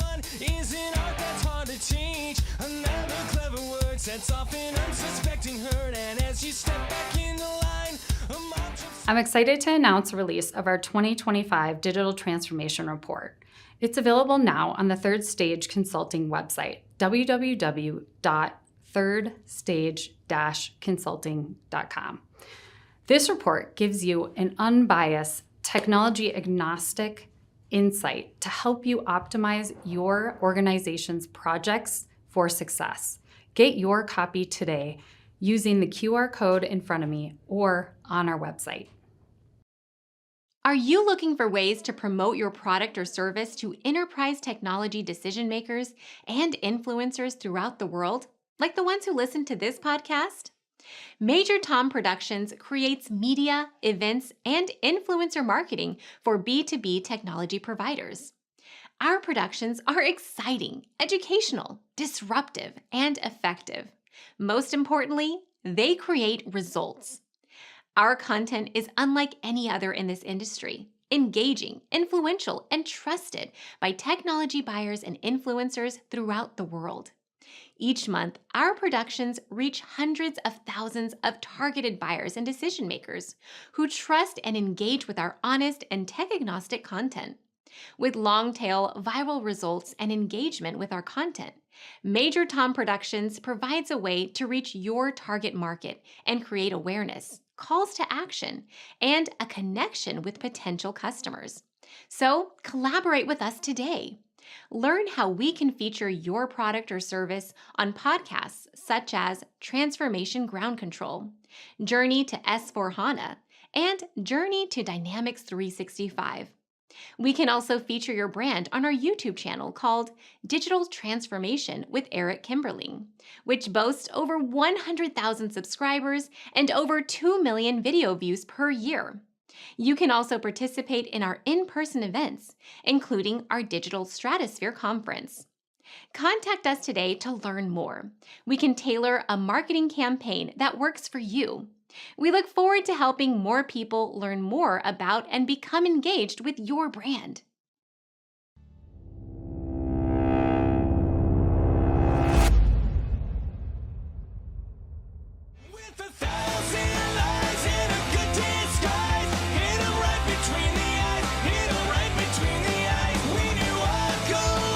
Hello, welcome back to Transformation Ground Control, episode number 205.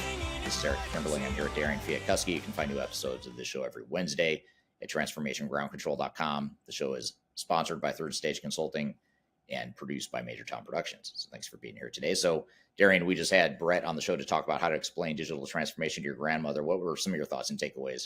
Do you think your grandmother would understand digital transformation now after hearing that conversation, or is she still going to have open questions here? You know, I mean, my grandma is 90, so I don't know if she she may be able to understand it, but she might have some follow-up questions, as I do too. So, I mean, maybe we're in the same boat. Yeah, let's get to those questions so we can get to the point where your grandmother understands. Yes, exactly.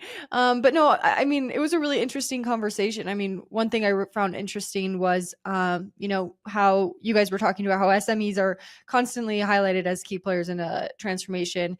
And it's interesting to consider how protecting their time and leveraging their expertise strategically is vital to, project success. But for you, have you found any strategies effective for balancing SME workloads during a transformation? Yes. Well, a couple things. First of all, is you have to be realistic about what you can or can't do. I mean, we have too many clients or too many organizations we work with where I think they say, well, sure, we can get, let's just say 7 full-time people to be on the core project team.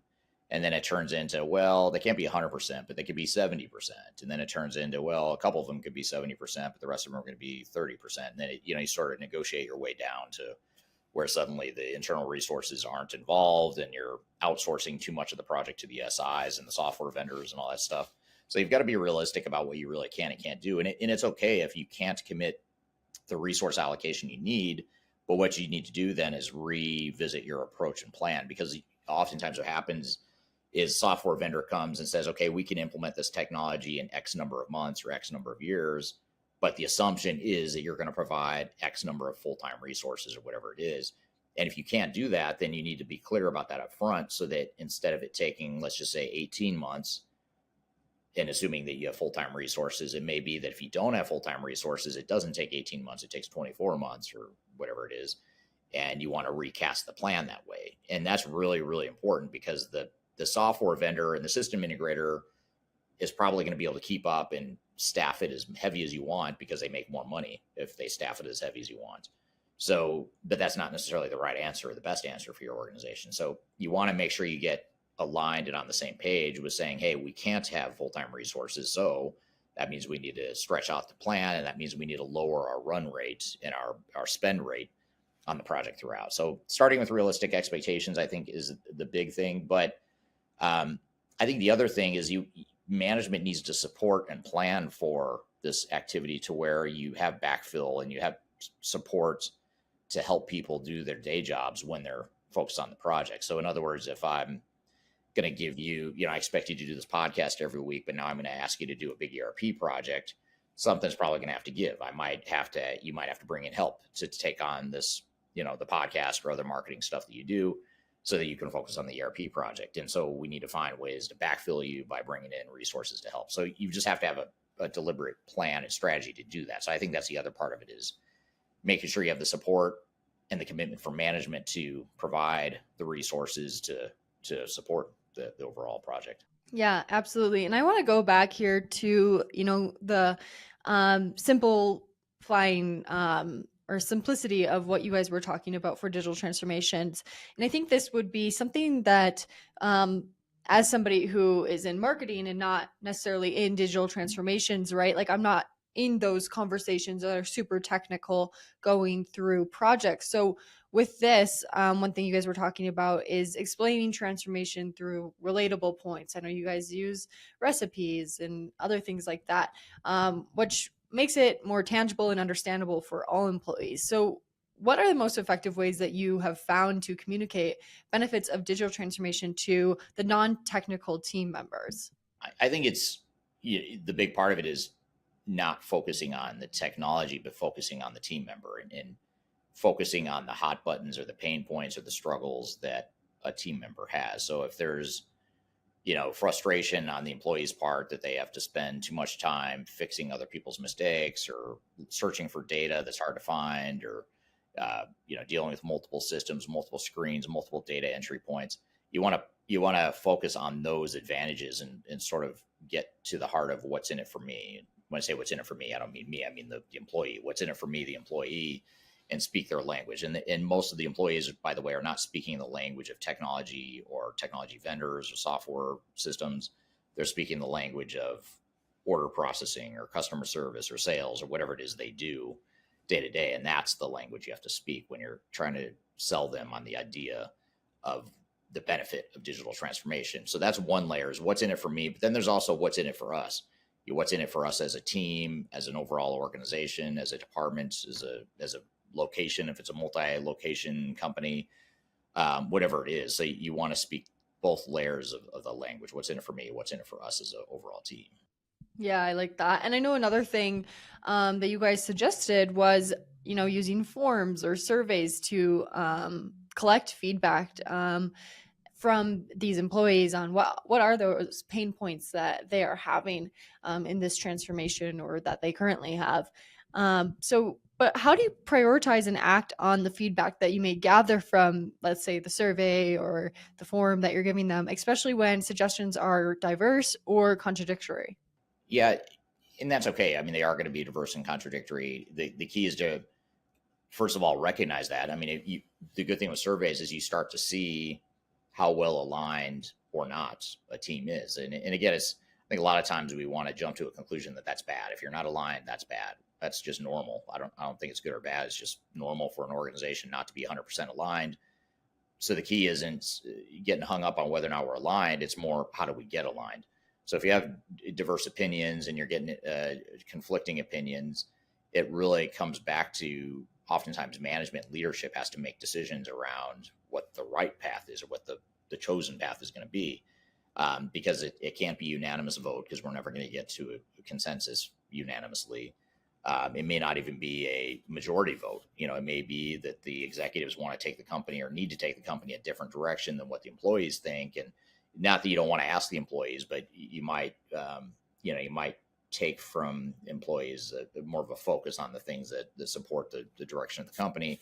And then the focus can then become, well, how do we get other people on board, knowing that that wasn't their first instinct or that wasn't their choice? How do we get the other people on board who maybe didn't share that same opinion or sentiment or whatever? So that's just part of the change management process, and that's the stuff that will slow down or derail a project if you don't focus on it. If you ignore it and say we're just going to power through, use the weight of our leadership to push this initiative forward, and we're going to drag the employees along, you could do that. That's just going to slow things way down. You're going to get a lot of resistance. It's going to cost you a ton of time and money. You'd be a lot better off and better served by investing in, getting that alignment and getting people more engaged and more involved and more in sync with what it is you're trying to accomplish. Yeah, absolutely. Well, what a great conversation today. I feel like it was really valuable and really simple for hopefully a lot of our audience to understand. Yeah. Hopefully it was, and I'd love to hear from the audience. What would you add to the conversation? How would you simplify the term digital transformation, whether it's what it means or what it takes to be successful or what you shouldn't do? I'd love to hear just your real simple layperson comments in the chat here, wherever you're listening or watching this podcast. I'd love to hear your feedback there. And maybe we can use that as content for future episodes to talk through some of those comments and questions. And we've got one last segment we want to get to here today. We're going to compare SAP to Workday, and this is actually a clip we're going to play you from my YouTube channel, where I put out a brief video that talks about sort of an independent comparison of the pros and cons of the two systems. These are two systems that are oftentimes considered by some of our larger client base, SAP S/4HANA and Workday. Two very different systems, though, different strengths and weaknesses. And so what we want to do is provide you sort of an independent view of that. So with that being said, let's roll the clip here of our comparison of SAP versus Workday. One of the biggest service offerings we provide to our clients is independent software evaluation and selection. We're not affiliated with SAP or Workday or any other software vendor for that matter. And oftentimes we're asked to evaluate and compare SAP S/4HANA and Workday for our clients. Now, SAP has been around for a long time. It's been sort of the behemoth in the enterprise tech space now for a couple decades. They've been somewhat of a gold standard for larger multinational organizations, especially in manufacturing, supply chain management, and other industries. And Workday, on the other hand, is a newer system, not new, but newer. It's a SaaS-based system that has grown into prominence here just in the last decade or so. And two very different systems, two very strong systems, but they couldn't be much more different in a lot of ways. So what I wanted to do today is share with you some of the differences and the similarities between these two systems to ultimately give you a balanced view and a balanced understanding of the pros and cons of each of these systems so that you can make a more informed decision for your organization. Now, if you'd like to learn more about different enterprise technologies in the space, including SAP and Workday and other systems, I encourage you to download our 2025 Digital Transformation Report. It's a report we publish each year, and it features a number of independent reviews and rankings of different systems in the marketplace, as well as other best practices to ensure that your ERP implementation is successful. You can download the report for free by scanning the QR code right here.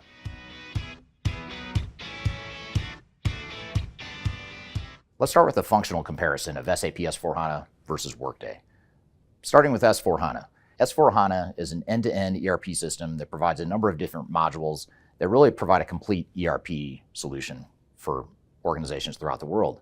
It includes things like financials, inventory management, warehouse management, manufacturing, supply chain management, procurement, all sorts of different functions. And SAP's goal over the years has been to provide a single solution that can provide a lot of different capabilities, a lot of breadth to large, complex organizations. Workday, on the other hand, started off as a human capital management system. So they really focused in this little niche, which isn't so little, by the way, in HR technology. So they focused on HR, things like performance management, talent management, recruiting, other things related to HR. And over the years, they've expanded and evolved into other areas. They now provide a complete financial solution, and they're starting to even expand beyond that. So Workday is a little bit more focused. They've got less breadth than SAP, but they tend to fit really well within certain industries. Industries like professional services, financial services, education, for example. Those are just a few examples of some of the industries that gravitate toward Workday. S/4HANA, on the other hand, tends to appeal to other types of industries, particularly manufacturing, distribution, retail, and other supply chain intensive organizations. The primary reason being that they have pretty strong manufacturing and supply chain capabilities, whereas Workday typically does not. So depending on which industry you're in, that's probably going to drive what system you're going to gravitate towards. And depending on the scope of what it is you want from a system is going to lead you to the right solution in many cases. Some manufacturers might find that Workday is a great fit because all they really want is a financial and HR system. Some financial services might find that SAP is a great fit because it's got great reporting and analytics capabilities, even though they don't need all the other stuff that SAP can provide.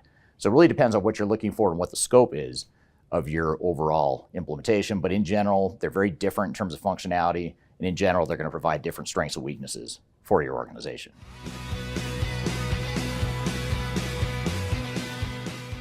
Another dimension worth exploring when we compare SAP with Workday is the overall architecture and integration of the systems. If we start with Workday, Workday is a native software as a service or SaaS cloud-based solution.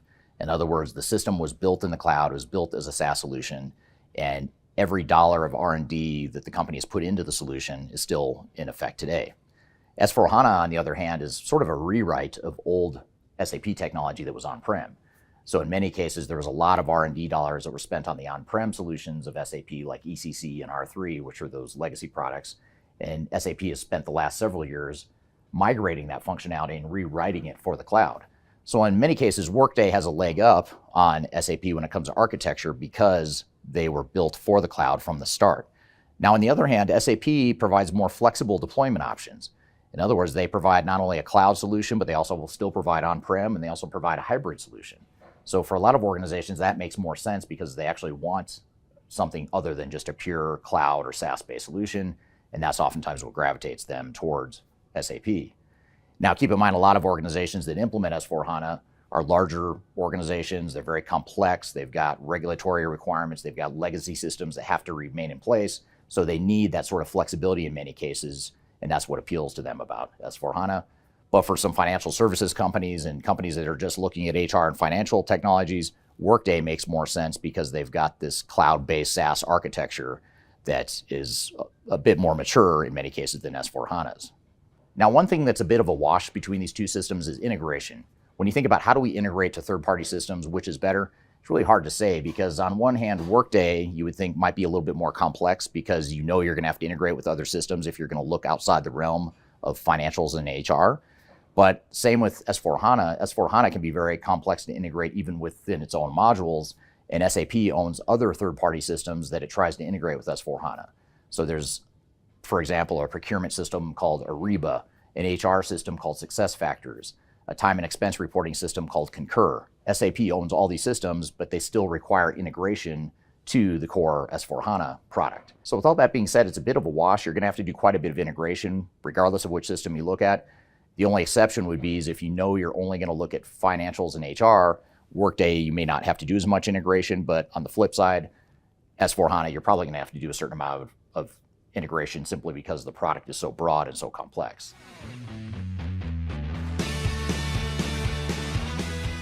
Another factor to consider when comparing Workday and S/4HANA is the overall scalability of the solutions. And when we talk about scalability, there's a couple different ways we can look at it. One is the architecture and the way the technology itself scales. And if we're just looking at technology and the scalability of the technology itself, you might think that Workday has the advantage because it's a SaaS and cloud-based solution. There's not a lot of change that needs to happen to grow into the system. But on the flip side, with S/4HANA, that technology is very broad. It has a lot of different capabilities that you can grow into over time as your needs change and as you expand your business, you diversify your operations. S/4HANA has more scalability from that perspective. So it's sort of a trade-off there between the two definitions of how you might describe or look at scalability. However, I would say that in general, S/4HANA has a bit of an advantage here because of the breadth of capability, but also because the S4 architecture, the S4 database, and the whole architecture that S/4HANA is built on was really meant to scale for large, massive organizations, large computing power, large volumes of transactions. So if you're a large multinational organization, it might be that S/4HANA has more scalability in terms of pure transaction power and just the ability to provide breadth of capabilities as well.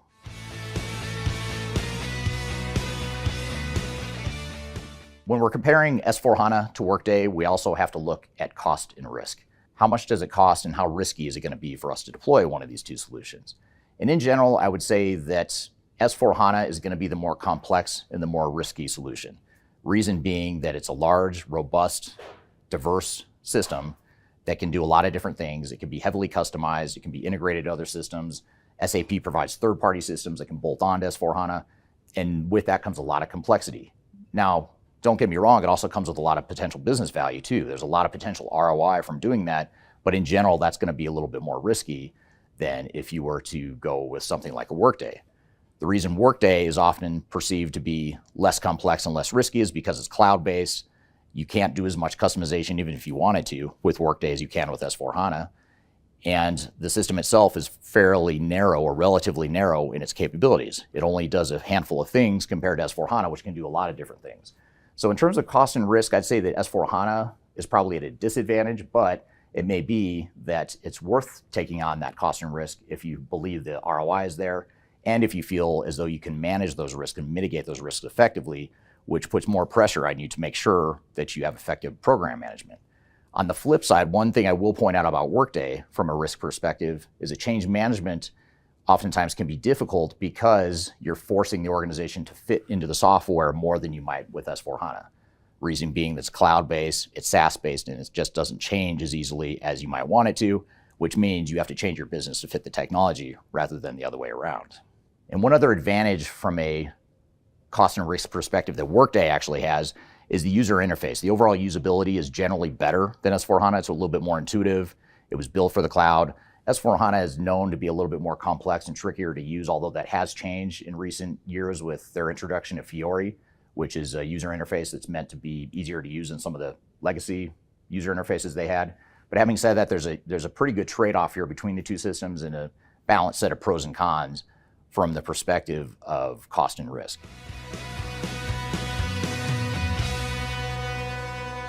So you may be wondering, which is better, SAP S4HANA or Workday? Unfortunately, the answer depends on what you're looking for. I've tried to provide a good balance here between the pros and cons of both. It depends on the scope of what it is you're looking for. It depends on your ability to change your organization to fit the technology. It depends on your ability to manage risk. It depends on the scope of what functionality you're looking for. So there's a lot of different things you have to consider that I've outlined in this video that will help you get to the right conclusion. We see plenty of SAP S4HANA implementations. We see a lot of Workday implementations as well. Both can succeed or fail. We've seen many cases where either or both are good fits, and we've seen many cases where they're not good fits for the organization. So it just really depends on what it is you're looking for. So it's really important to prioritize what your needs are, really do a deep dive assessment of what those two systems can do, where the deficiencies are of each, and do a balanced assessment. Okay, so that was our clip of SAP versus Workday and how to determine if either or both of those systems are right for your organization. What were some of your thoughts or follow-up questions from that conversation, Darian?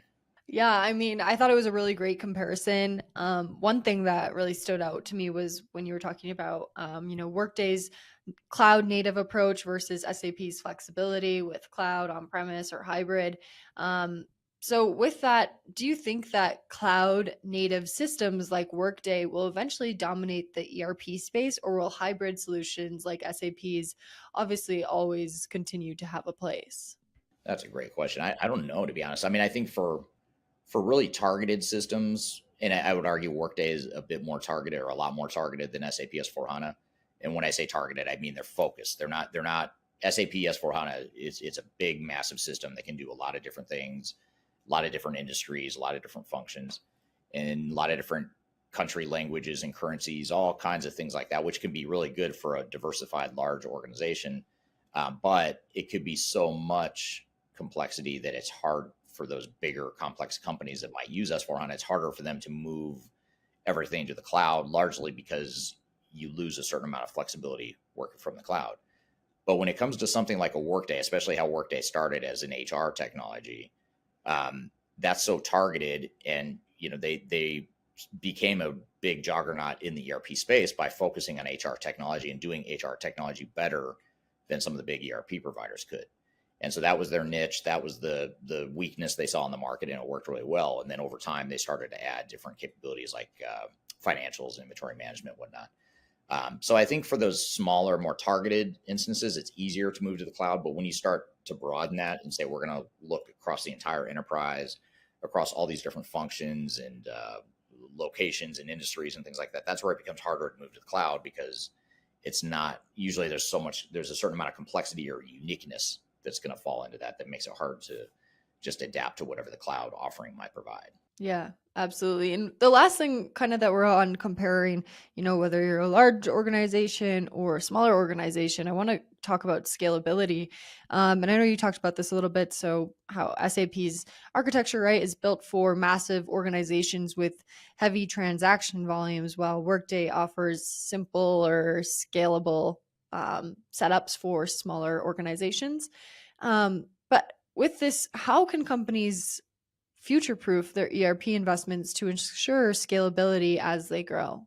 Well, I think first of all, it's impossible, I think, to truly future-proof your organization. We don't know what's going to happen in the future. So I think it's reasonable to say if we don't know what's going to happen in the future, then it's reasonable to say we're not going to be able to future-proof against the unknown. But I think as far as scalability, though, I mean, I think, one of the underrated parts of scalability is cost effectiveness of your cloud solutions. And if you're overpaying or oversubscribing to cloud systems and it's costing you too much money and it's sucking up resources that you as an organization could be using for growth, for real growth in your business, then to me, that actually defies scalability.